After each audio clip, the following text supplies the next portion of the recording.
Bonjour à tous et bienvenue dans ce Swiss Bliss. Nous sommes le 19 mai 2023. Bienvenue dans cette deuxième session de la journée. Alors là, cette fois, on attaque le retour sur les événements de la semaine, le point de situation, qu'est-ce qui se passe, où on est, qui suis-je, où vais-je, dans quelle étagère.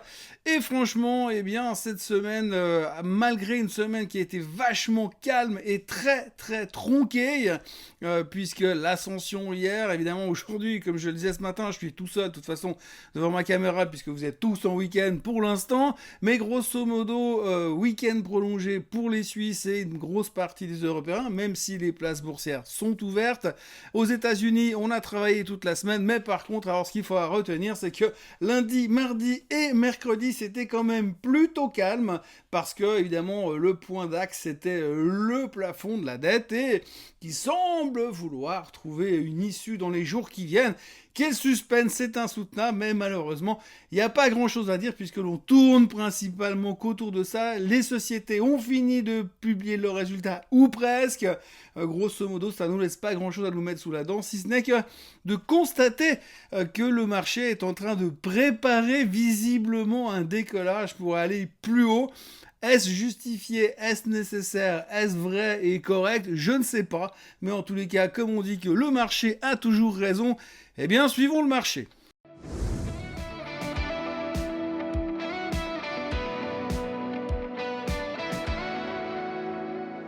Alors, situation du moment, le plafond de la dette, bien sûr, alors vous le savez tous, effectivement, ça a l'air d'aller vers le mieux.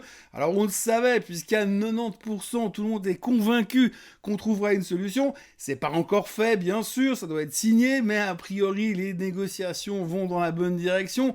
On voit assez mal un retour de manivelle dans les derniers jours avant la deadline du 1er juin. Selon ce que M. McCarthy a dit, ce sera réglé en début de semaine prochaine. Si tout va bien, on peut espérer que ce soit dans cette direction-là. En tout cas, le marché est en train d'anticiper ceci. J'imagine que le jour où ça sera confirmé, on va péter à la hausse, on va s'emballer en disant c'est bon, c'est réglé, tout va bien, c'est fini, c'est formidable.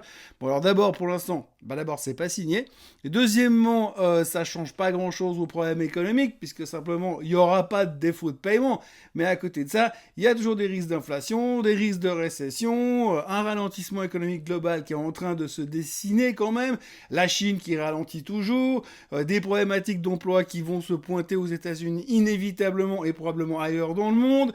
Bref, on n'est peut-être pas forcément sorti de l'auberge, mais comme nous sommes un petit peu neuronique, j'ai envie de dire, on ne peut penser qu'il y a une chose à la fois, et comme on est obsédé depuis quelques jours par ce plafond de la dette, alors qu'on en parle depuis quand même début janvier au moins, et bien tout d'un coup, plus rien ne semble pouvoir nous arriver. Pourtant, j'ai quand même envie de dire que si on s'en sort sur le coup du plafond de la dette dans les jours qui viennent, j'imagine qu'une fois qu'on aura fait notre euphorie, il faudra quand même qu'on se pose des questions par rapport à l'inflation, par rapport à la récession, par rapport à l'emploi, par rapport à la croissance des résultats à l'avenir. Et pour l'instant, l'inflation, la récession, les résultats du futur, peu importe, on s'en tape, puisque tant qu'on règle le plafond de la dette, c'est ce qui ira pour le mieux. Pourtant, eh bien, on a quand même pas mal de signaux d'alarme qui se pointent à l'horizon, puisqu'on l'a vu au niveau des ventes de détail, eh bien, on sent qu'il y a un ralentissement qui est en train de se dessiner dans l'économie. En même temps, on a d'autres chiffres qui nous disent que l'inflation ne baisse pas assez,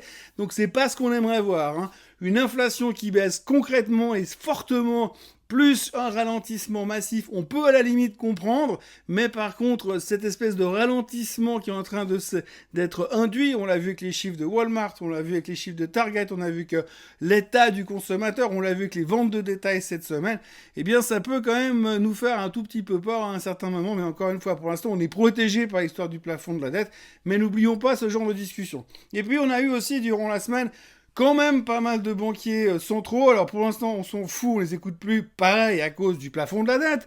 Mais par contre, ce qu'il faut quand même retenir, c'est que la plupart des banquiers centraux qui ont parlé cette semaine, eh bien les gars, ils ont dit qu'on n'était pas vraiment encore dehors au niveau de l'inflation et qu'ils n'étaient pas du tout prêts à garantir le fait que les taux ne monteraient plus. On a même un hier soir qui a quand même dit que pour lui, c'était vraiment pas exclu qu'ils doivent encore monter les taux au mois de juin aux États-Unis. Alors les chiffres du trimestre, eh bien, on arrive gentiment au bout. On l'a vu ce matin, j'en ai parlé dans le Morning Bull Live, donc je vais pas revenir là-dessus. Il faut quand même faire attention parce qu'on voit clairement qu'il y a un espèce de shift dans le mode de consommation. Le mode de consommation, puisque les gens sont en train de basculer sur l'essentiel et ils sont en train d'oublier le superflu. Et quand on voit le nombre de sociétés qui cartonnent alors qu'ils vendent du superflu, je ne citerai pas Apple au hasard, parce que franchement, est-ce qu'un iPhone à $2000 est absolument indispensable? Je ne sais pas, mais en tous les cas, on voit quand même un ralentissement qui est en train de se dessiner, un changement dans les habitudes de consommation qui peuvent à terme faire un tout petit peu peur. À côté de ça, eh bien, on a vu que les résultats étaient bons cette saison, ce trimestre. Après, si on fait le tour des résultats puis qu'on a un petit peu pinailleur, ce qui est un peu mon cas, eh bien, on va quand même se rendre compte qu'ils sont bons, mais ils sont moins bons qu'il y a un an. Et puis, ils sont surtout bons parce que les attentes étaient méga basses par rapport à ce que les sociétés pouvaient ou laissaient entendre qu'elles pourraient produire durant ce trimestre. On l'a vu plusieurs fois. Je l'ai cité encore ce matin. Walmart a dit au dernier trimestre, ça va être horrible. Tout le monde a baissé les attentes. Résultat, ils battent les attentes aujourd'hui. Bon, ben, ils ont baissé leur objectif et ils ont fait mieux que leur objectif. Waouh, c'est exceptionnel. Et c'est pas les seuls, hein. Il y a plein de sociétés durant ce trimestre qui ont fait des déclarations extrêmement méfiantes il y a quelques mois en arrière, 3 à 4 mois en arrière, et puis tout le monde a dit « Ouh là là, ils vont avoir de la peine, ça va être compliqué ». On a mis des objectifs très raisonnables, et résultat, oh surprise, ils ont tous battu les attentes. Comme ça, génial, ils sont tous formidables, ils ont fait un super boulot. Alors c'est un peu une question d'interprétation. Néanmoins, on va pas se gâcher le week-end, hein. On voit quand même que les résultats sont globalement bons et que les gens en sont satisfaits. Alors ne soyons pas plus royalistes que le roi et profitons de cet instant de bonheur où tout semble aller pour le mieux dans le meilleur des mondes, y compris pour les chiffres trimestriels. Quoi qu'il en soit, il faudra quand même retenir en bilan de tout ça que le ralentissement semble quand même devenir de plus en plus évident, même si on entend du côté des politiciens des cocoricots tout azimuts comme quoi on crée de l'emploi, que ça va bien, que ça rigole, c'est franchement extraordinaire. On le voit sur les marchés, que les marchés sont en pleine forme. Par contre, il faudra quand même faire attention ces prochains temps du comportement, de l'attitude et de la perception des choses, de ce qu'on appelle Main Street, parce qu'on a quand même 2-3 signes, comme quoi la confiance, l'avenir, le confort du consommateur est un tout petit peu en train de s'effriter, bien que ça puisse en déplaire à certains de nos grands politiciens de ce monde qui ont tout compris et qui font absolument tout juste à chaque fois qu'ils font quelque chose. C'est extrêmement difficile d'obtenir ce niveau de perfection comme peut l'avoir Monsieur Macron, notre conseil fédéral, ou même Monsieur Biden, mais eux, ils y arrivent, donc forcément, ils sont extrêmement contents, mais il faudra quand même surveiller un peu la réalité de cette tout va bien, parce qu'on a quand même un tout petit peu l'impression qu'à certains endroits, tout ne va plus aussi bien que ça. Il suffit de regarder un peu autour, d'ouvrir un peu les oreilles et de se rendre compte que ce n'est pas aussi simple que ce que Wall Street veut bien nous le montrer. Pour ce qui va nous arriver dessus ensuite, on va déjà commencer par surveiller Monsieur Powell qui parlera aujourd'hui, Madame Lagarde qui parlera aujourd'hui, pour voir quels sont un peu leurs feelings, même si pour l'instant, encore une fois, avec les déclarations de M. McCarthy, on a tendance à vouloir se moquer pas mal de ce que pensent les banquiers centraux. Ce sera la première étape.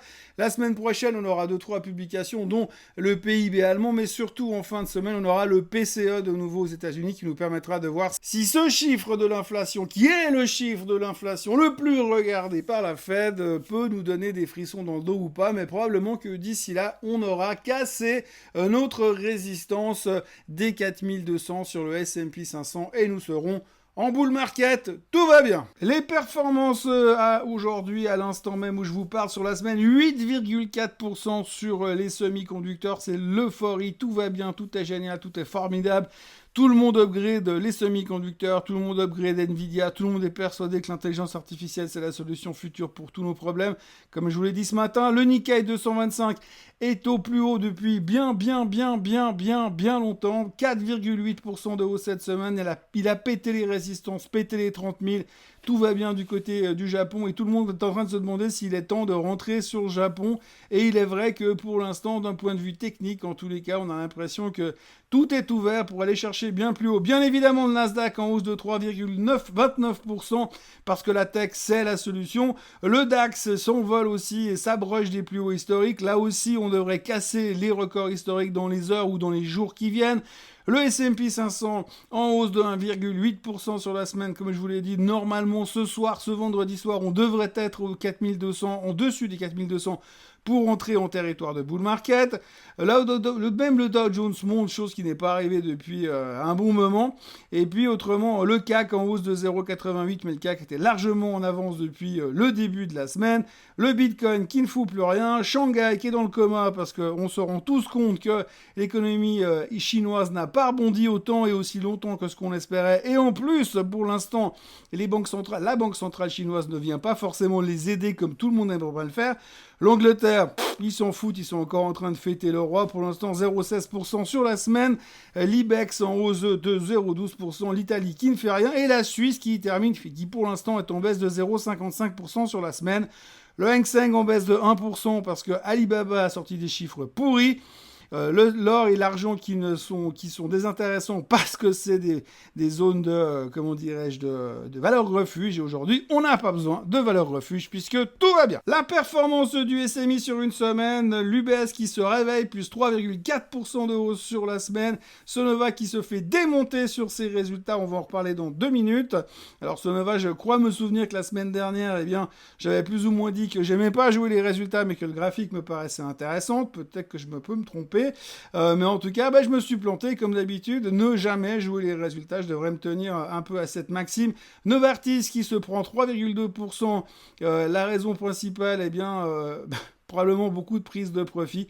Le titre revient et c'est vraiment assez intéressant parce qu'on a un peu l'impression que, Roche n'est pas encore en train d'exploser, bien sûr, mais on a l'impression que, Novartis repart dans l'autre sens. Alors à surveiller parce qu'on sait très bien que notre cher Novartis a tendance à fonctionner pas mal par période et dans un range. Bon, on n'est plus vraiment dans le range, mais on va en reparler dans 2 minutes aussi. Du point de vue technique maintenant, si on regarde le SMI, donc comme vous le voyez, c'est un peu plus que sur une semaine, bien sûr, mais si on zoome un peu, on se rend compte qu'il se passe pas grand-chose. Donc on a une semaine d'effritement, un vendredi de rebond pour l'instant. Hier, on était fermé. De nouveau, le point de support, c'est cette ancienne résistance qu'on avait autour des grosso modo des 11 460. Et là, on revient à ces niveaux-là, donc sur cette zone de support qu'on retrouve ici. On a tapé dessus, on repart à la hausse. Le challenge maintenant, ce sera d'aller chercher le canal haussier dans lequel on était depuis début septembre. Il faudra réintégrer ce canal, mais pour l'instant, il va falloir sortir par le haut en dépassant les 11 600. Et pour l'instant, ça n'a pas l'air aussi simple que ça. Le DAX. Alors voilà, nous sommes vendredi. À l'instant où j'enregistre, il est 11h59. Et le plus haut de tous les temps, à 11 272, a été touché ou est en train d'être touché. C'est difficile de faire de la chirurgie d'analyse technique, mais on est en train de passer au plus haut de tous les temps sur le DAX. Pourtant, pour avoir parlé à quelqu'un qui est allemand et qui revient d'Allemagne, on n'a pas l'impression que le sentiment global de l'économie là-bas est à son top. Néanmoins, on verra, mais pour l'instant, au niveau des sociétés, les résultats sont meilleurs qu'attendus. Bien sûr, encore une fois, la tendance haussière est affirmée. Et si on venait à casser définitivement, c'est 17 000, arrondissons, soyons fous, on peut s'attendre largement à voir encore le DAX peut-être accélérer un petit peu. Jusqu'à où et jusqu'à quand, on ne sait pas, mais il faudra bien fêter probablement l'arrivée et la signature des accords concernant le plafond de la dette, donc encore un peu de potentiel sur le DAX. Le CAC 40 qui se bat avec son support, ex-résistance devenu support, mais ça marche toujours plutôt pas mal. Ça fait plusieurs fois qu'on revient se poser, on le voit sur cette zone-là, mais à chaque fois on repart, ça ne veut pas renoncer. Il y avait des commentaires encore méga positifs, je ne sais plus dans quel magazine aujourd'hui qui parlait de LVMH en disant que c'était vraiment la société la meilleure du monde, bulletproof contre l'inflation, bulletproof contre le ralentissement. Bref, effectivement, vous vendez que des trucs à des riches qui seront plus jamais pauvres, donc de toute façon, ça ne devrait pas trop te poser de problème. Ils vont continuer à s'acheter des sacs Louis Vuitton, ne serait-ce que pour aller faire les courses le week-end. On traverse l'Atlantique avec le S&P 500 qui est donc en train de casser à la hausse, comme on le voit ici. Pas besoin d'avoir fait des hautes études d'analyse technique. Vous le voyez que la résistance passe par ici. Le point haut, on l'avait fait début février. On est en train de le retester Comme je vous l'avais dit récemment, ça fait plusieurs fois qu'on échoue sur ces points de résistance, hein, tout le long ici, plusieurs fois qu'on n'arrive pas à passer. C'est la première fois qu'on est aussi haut. Hier soir, la clôture était au plus haut depuis le début de l'année. Et d'après les futurs, eh bien aujourd'hui, on peut espérer qu'on casse enfin, qu'on aille en dessus, puisqu'évidemment, tout le monde anticipe un ralentissement progressif de l'inflation, une pause au niveau des taux de la part de la Fed, potentiellement une baisse des taux dans les mois à venir, en plus un plafond de la dette qui ne sera plus qu'un mauvais souvenir. Il reste plus qu'on ne tombe pas en récession, mais ça n'a l'air d'impressionner ou de ne faire peur à personne. Le Nasdaq, bon alors là c'est vertical, hein, on en a parlé ce matin, toutes les techs montent, toutes les GAFAM s'envolent, Netflix a pris 10%, c'est l'euphorie totale. Donc on s'envole dans tous les sens. L'intelligence artificielle, c'est la solution absolue. On a cassé ce top qu'on avait à 14 000, il y a 13 800 il y a quelques temps. On est à 14, bientôt à 4, on est presque à 14 000 sur le Nasdaq. Donc c'est juste impressionnant. Et ça, c'est la faute ou la raison ou à cause des grands noms des GAFAM qui, eux, n'arrêtent pas de monter. Et le SOX, je vous en parlais de la semaine dernière, eh bien, on devait sortir de cette tendance latérale. Autant vous dire que c'est fait. On est en train de tester les plus hauts de l'année aussi. Donc la zone des 3228, 3230. On est en train de les tester en ce moment. Là aussi, normalement, si tout va bien cette semaine, on devrait partir plus haut et finir au plus haut en tout cas pour cette période de marché qui est juste complètement dingue et complètement impressionnante. Regardez Nvidia, je vous le montrais ce matin, c'est juste du délire. Regardez AMD. AMD vient juste depuis sa période des résultats à 81,65. On vient de passer de 81,65 à 107,93 en l'espace de 10 jours. C'est juste complètement délirant ce qui est en train de se passer. Alors, soit ceci est une révolution, soit il y a un truc qu'on va comprendre plus tard qui va pas nous faire plaisir.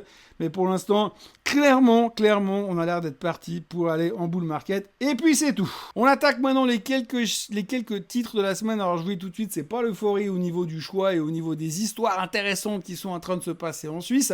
On attaque tout de suite avec Sonova, l'équipementier auditif, le fabricant de prothèses auditives. C'est complètement vautré dans ses résultats. Enfin, complètement vautré, c'est un peu excessif, mais mauvaise nouvelle, mauvaise performance, déception au niveau des attentes. Le titre s'est fait démonter lors de la publication des résultats. 11% de baisse le jour de la publication. Le lendemain, tout le monde, sans exception, est venu downgrader la valeur. Donc ça, c'est un grand classique, hein, on va dire. Les gens savent rien, ils disent rien, puis juste avant les résultats, ils disent rien toujours, et le lendemain, ah oui, mais moi je savais, faut être beaucoup moins optimiste dessus. Mais je l'ai pas dit fort avant parce que j'étais un peu occupé. Bref, Sonova s'est fait démonter, comme je le disais avant. J'étais plutôt optimiste sur la publication des résultats. J'aurais presque eu envie de jouer les résultats, et en l'occurrence, bam, comme d'habitude, quand j'ai envie de jouer un truc, ça passe pas comme j'ai envie. Et le titre s'est fait déglinguer et ça donne ça sur le chart. Donc sur le chart, on est revenu directement dans notre canal haussier, tout en bas du canal haussier, malheureusement. Hein. On pensait qu'on allait venir se poser sur cette support, enfin cette résistance ici pour pouvoir redémarrer, comme je l'avais dessiné la semaine dernière. Ah ben pas du tout, un gros trou d'air ici. On est venu tout en bas, mais heureusement pour l'instant, on tient les niveaux ici quand même à 250. Maintenant, ils n'ont pas non plus annoncé qu'ils partaient en faillite, donc on peut encore espérer qu'on consolide pour repartir tranquillement. Donc on n'est pas en train de se dire que c'est la fin du monde. Néanmoins, grosse déception chez Sonova. Zurich a publié des résultats qui étaient pas euphorique, on va dire, mais grosso modo, ils ont noté que les primes étaient en croissance, ils bénéficient des taux d'intérêt, donc c'était plutôt cool comme publication, mais pas transcendantal au point de justifier les acheteurs de sortir du bois cette semaine.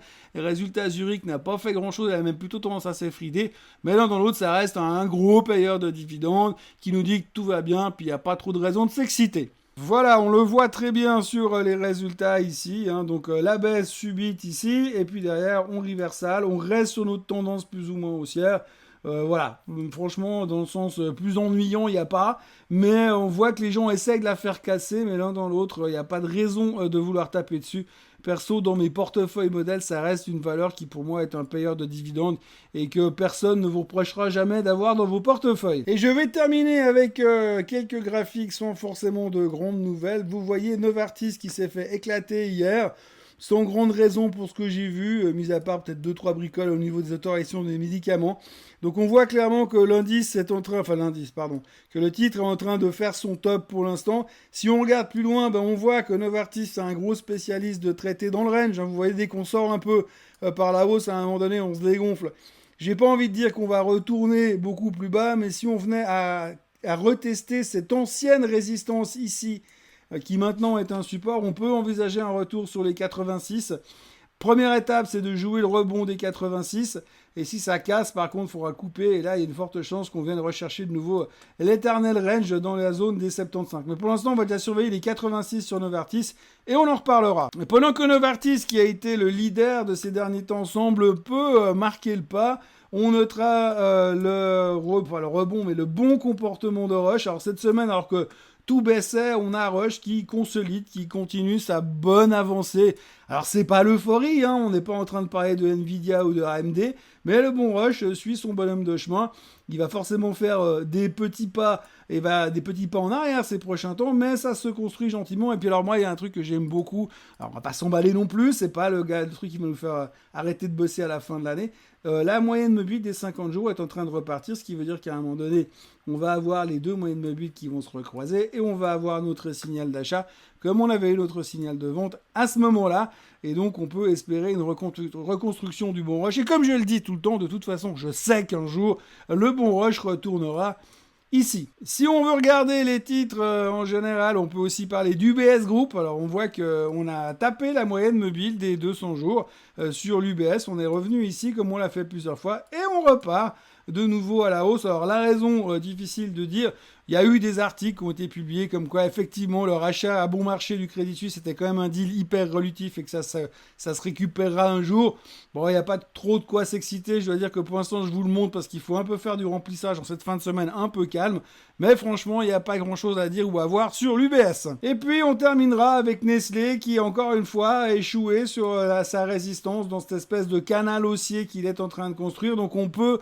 Alors, j'ai pas envie d'être trop négatif parce qu'en ce moment, c'est pas la mode d'être négatif. J'ai essayé, mais ça marche pas. Pour l'instant, il faut être bullish parce que tout va bien. Et puis qu'on va trouver une solution sur le plafond de la dette. On a ce range aussi que l'on voit sur Nestlé. Pardon, excusez-moi. Oui, je sais, ça fait mal au cœur, mais c'est comme ça. Alors, le plafond on a un canal ici. Et on est en train de revenir dedans dans ce canal. Donc, il y a un risque relatif qu'on vienne retester des niveaux un peu plus bas. Pour l'instant, il n'y a pas de raison de paniquer, mais voilà, c'est plutôt un range qui est en train de se dessiner. On avait ce secret espoir de voir Nestlé accélérer, mais pour l'instant, rien à faire de ce côté-là. Et franchement, des semaines comme ça, eh bien, on s'en serait largement passé parce que sur le marché suisse, il s'est vraiment pas passé grand-chose, à moins d'aller gratter dans les mid-small cap et puis d'être un spécialiste de ce genre de valeur. Voilà ce que l'on pouvait dire pour cette semaine en Suisse et dans le monde à notre connaissance.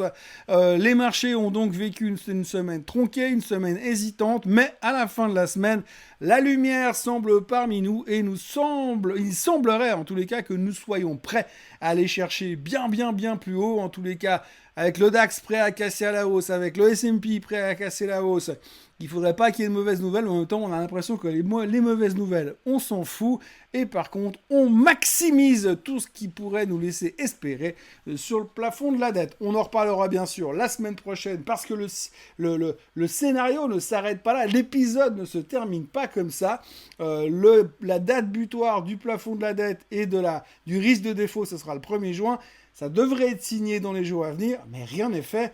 Et quel suspense, mes amis! N'oubliez donc pas de liker cette vidéo, de vous abonner à la chaîne Swissquote en français. N'oubliez pas surtout de vous inscrire au Swissquote Trading Day qui aura lieu le 15 juin au bâtiment des Forces Motrices à Genève. Il suffit de vous inscrire pour venir dans la salle et profiter des 6 conférences qu'il y aura, ainsi que du cocktail dînatoire qu'il y aura après. Mis à part ça, je vous souhaite une excellente fin de semaine, un très bon vendredi, un très bon samedi, un très bon dimanche, autrement dit un très bon week-end. Et puis à lundi pour un nouveau Morning Bull Live. Bye bye.